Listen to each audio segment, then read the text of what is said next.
Ranch Express Courier Private Limited. Domestic International Cargo. உங்கள் இல்லம் தேடி வந்து கொரியர் புக்கிங் டெலிவரி செய்து தரப்படும். இன்றைய தலைப்புச் செய்திகள். அமெரிக்க வரியால் ஏற்றுமதி தொழில் கடும் பாதிப்படைந்துள்ளதாக பிரதமருக்கு முதலமைச்சர் கடிதம். வேலூர், திருப்பத்தூர் பகுதிகளில் காலனி தொழில் பாதிக்கப்பட்டுள்ளதால் உடனடியாக தீர்வு காண வலியுறுத்தல். நடிகர் விஜயின் பொதுக்கூட்டத்திற்காக வருகை தந்த இளைஞர் திடீரென சாலையில் சுருண்டு விழுந்து மயக்கம். போலீசார் மீட்டு மருத்துவமனைக்கு அனுப்பி வைத்தனர். கிறிஸ்துமஸ், புத்தாண்டு, அரையாண்டு தேர்வு விடுமுறையொட்டி இயக்கப்படும் சிறப்பு ரயில்கள் இன்று முதல் முன்பதிவு தொடக்கம். கடுமையான விதிமுறைகளையும் மீறியும் விஜய் கூட்டத்திற்கு கைக்குழந்தைகளுடன் வந்த தொண்டர்கள், திருப்பி அனுப்பி வைத்த நிர்வாகிகள். தங்கம் விலை இன்று மீண்டும் உயர்ந்தது. ஒரு சவரனுக்கு 320 ரூபாய் அதிகரித்து 99,520 ரூபாய்க்கு விற்பனை. இனி விரிவான செய்திகள். அமெரிக்க வரி விதிப்பால் தமிழகத்தில் ஏற்றுமதி தொழிலுக்கு ஏற்பட்டுள்ள பாதிப்பை சரி செய்ய பிரதமர் நரேந்திர மோடி நடவடிக்கை எடுக்க வலியுறுத்தி முதலமைச்சர் மு.க.ஸ்டாலின் கடிதம் எழுதியுள்ளார். முதலமைச்சர் எழுதியுள்ள கடிதத்தில் அமெரிக்க வரி விதிப்பால் திருப்பூர், கோவை, ஈரோடு, கரூரில் ஏற்றுமதி தொழில் கடுமையாக பாதிக்கப்பட்டுள்ளதாக குறிப்பிட்டுள்ளார். வேலூர், ராணிப்பேட்டை, திருப்பத்தூர் உள்ளிட்ட பகுதிகளில் காலனி உற்பத்தி நிறுவனங்களிலும் மோசமான சூழ்நிலை உருவாகியிருப்பதாகவும் லட்சக்கணக்கானோர் வேலை இழக்கும் நிலை ஏற்பட்டுள்ளதாகவும் சுட்டிக்காட்டியுள்ள முதலமைச்சர் மு.க.ஸ்டாலின் இதற்கு தீர்வு காண உடனடியாக நடவடிக்கை எடுக்க வேண்டும் என வலியுறுத்தினார். ஈரோடு பெருந்துறை அருகே விஜயமங்கலத்தில் நடிகர் விஜய் கலந்து கொண்ட பொதுக்கூட்டத்திற்கு காலையில் இருந்து தாவேகாவினர் குவிய தொடங்கியதால் பரபரப்பு நிலவியது. கடுமையான கட்டுப்பாடுகள் விதிக்கப்பட்டிருந்த நிலையிலும் அங்கே குவிந்த தொண்டர்கள் கூச்சலிட்டதால் போலீசார் அவர்களை அமைதிப்படுத்தினர். கூட்டமாக ஓடி வருபவர்களை அங்கிருந்த நிர்வாகிகள் கட்டுப்படுத்தினர். வெளிமாவட்ட வாகனங்களுக்கு அனுமதி மறுக்கப்பட்டது. முன்னதாக விதிமுறைகளையும் மீறி கைக்குழந்தைகளுடன் சிலர் வந்ததால் அவர்களை நிர்வாகிகள் திருப்பி அனுப்பி வைத்தனர். ஈரோடு விஜயமங்கலத்தில் நடிகர் விஜயின் பொதுக்கூட்டத்திற்கு வந்த இளைஞர் ஒருவர் திடீரென சுருண்டு விழுந்து மயக்கமடைந்தார். அவரை போலீசார் மீட்டு ஆம்புலன்ஸ் மூலம் சிகிச்சைக்காக அனுப்பி வைத்தனர். கடுங்குளிரிலும் அவர் வந்து கொண்டிருந்த போது சேலம் தேசிய நெடுஞ்சாலையில் திடீரென சுருண்டு விழுந்ததாக கூறப்படுகிறது. ஈரோட்டில் விஜய் பங்கேற்ற பொதுக்கூட்டத்திற்கு இன்று கடுமையான பாதுகாப்பு ஏற்பாடுகள் செய்யப்பட்டிருந்தன. தாவேகாவினர் வரிசையாக வர சவுக்கு கம்பங்கள் அமைக்கப்பட்டிருந்தன.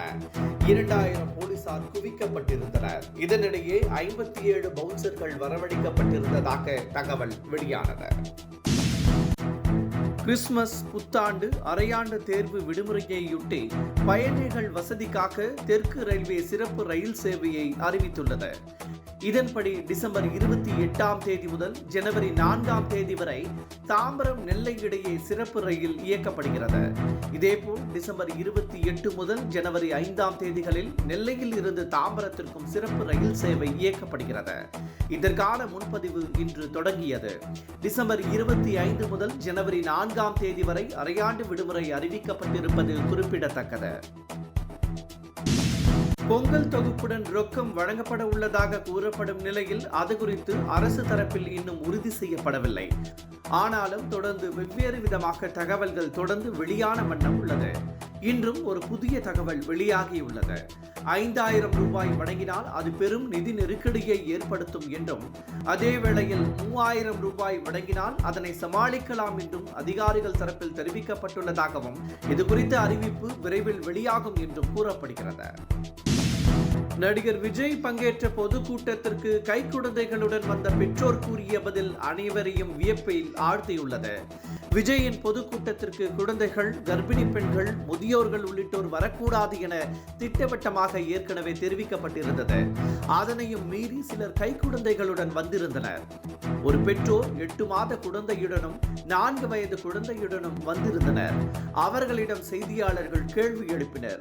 ஏன் விதிமுறையை மீறி இப்படி ஆபத்தான முறையில் வந்தீர்கள் என கேட்டதற்கு, எப்போதோ ஒரு முறை தான் சார் விஜய் வராரு, அவரை பார்க்கறதுக்காக வந்திருக்கோம், இதனால ஒன்றும் நடக்காது என கூலாக பதிலளித்தனர். ராஜா சாப் படத்தின் ப்ரமோஷன் நிகழ்ச்சிக்காக சென்ற நடிகை நிதி அகர்வால் மிகவும் தர்ம சங்கடமான சூழ்நிலைக்கு தள்ளப்பட்ட செய்தி அதிர்ச்சியை ஏற்படுத்தியுள்ளது. ஹைதராபாத்தில் உள்ள லூலு மாலுக்கு சென்று அவரை காண கூட்டம் கூட்டமாக ரசிகர்கள் அவரை சூழ்ந்தனர். சிலர் அத்துமீறி நடந்து கொண்டதாகவும் கூறப்படுகிறது. இதனால் நடிகை நிதி அகர்வால் மிகவும் தர்ம சங்கடமான சூழலுக்கு தள்ளப்பட்டார். இது தொடர்பான வீடியோ தற்போது இணையதளங்களில் வைரலாகி வருகிறது. தங்கம் விலை இன்று மீண்டும் உயர்ந்துள்ளது. அண்மையில் தங்கம் விலை கடுமையாக உயர்ந்து 1 லட்சம் ரூபாயை சவரன் தாண்டியது. பின்னர் ஏற்ற இறக்கம் காணப்படுகிறது. இன்று சவரன் 320 ரூபாய் உயர்ந்து 99,520 ரூபாய்க்கு விற்கப்பட்டது. 1 கிராம் தங்கம் 40 ரூபாய் உயர்ந்து 12,440 ரூபாய்க்கு விற்கப்படுகிறது. தங்கம் விலை நேற்று 400 ரூபாய்க்கும் இன்று 320 ரூபாய்க்கும் உயர்ந்து சவரனுக்கு 720 ரூபாய் அதிகரித்திருப்பது குறிப்பிடத்தக்கது. Express Courier Private Limited, Domestic International Cargo. உங்கள் இல்லம் தேடி வந்து கொரியர் புக்கிங் டெலிவரி செய்து தரப்படும். என்றும் உங்களுடன் மை இந்தியா. முக்கிய செய்திகளை உடனுக்குடன் தெரிந்து கொள்ள சப்ஸ்கிரைப் பண்ணுங்க, பெல் பட்டனை பிரஸ் பண்ணுங்க. என்றும் உங்களுடன் மை இந்தியா.